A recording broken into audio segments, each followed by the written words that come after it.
ম্যাচের তখন ১৯ minute, spot kick থেকে সমতায় ফেরার সুবর্ণ সুযোগ আর্জেন্টিনার সামনে।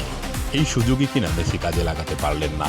তার শট দুর্দান্ত দক্ষতায় রুখে দেন মিশরীয় গোলকিপার মোস্তফা শোবের। মেসি ভেবেছিলেন তার এই পেনাল্টি মিস দলকে হারিয়ে দেবে। যদিও পরের গল্পটা ভিন্ন। ৭৯ মিনিট পর্যন্ত ২-০ গোলে পিছিয়ে থাকা আর্জেন্টিনা ম্যাচটি জিতেছে ৩-২ গোলে। মেসি নিজে এই ৩ গোলের মধ্যে একটি করেছেন, আরেকটি করিয়েছেন। এরপরও পেনাল্টি মিসের আক্ষেপ কাটেনি মেসির। ম্যাচ শেষে মিক্সড জোনে সাংবাদিকদের সঙ্গে মেসির কথাতেই সেটি ফুটে উঠল। পেনাল্টি মিস করার পর আমি ভীষণ রেগেছিলাম নিজের উপরে।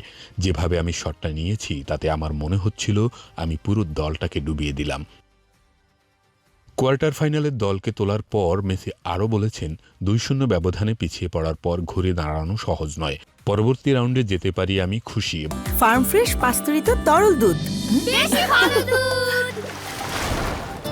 এবং যেভাবে আমরা এটা করেছি তা নিয়েও ২-০ হওয়ার পর পরিস্থিতি কঠিন হয়ে পড়েছিল এবং আবারও ম্যাচটি নিজেদের দিকে ঘুরিয়ে নেওয়ার চেষ্টাটা অনেক রোমাঞ্চকর যাত্রা ছিল। মেসি এর আগেও আর্জেন্টিনার মানসিক শক্তি নিয়ে কথা বলেছেন। এবার তো তাঁর দল নিজেদের বিশ্বকাপ ইতিহাসে প্রথমবার ২ বা তার চেয়ে বেশি গোল খেয়ে পিছিয়ে পড়ে থাকার পরও জিতেছে।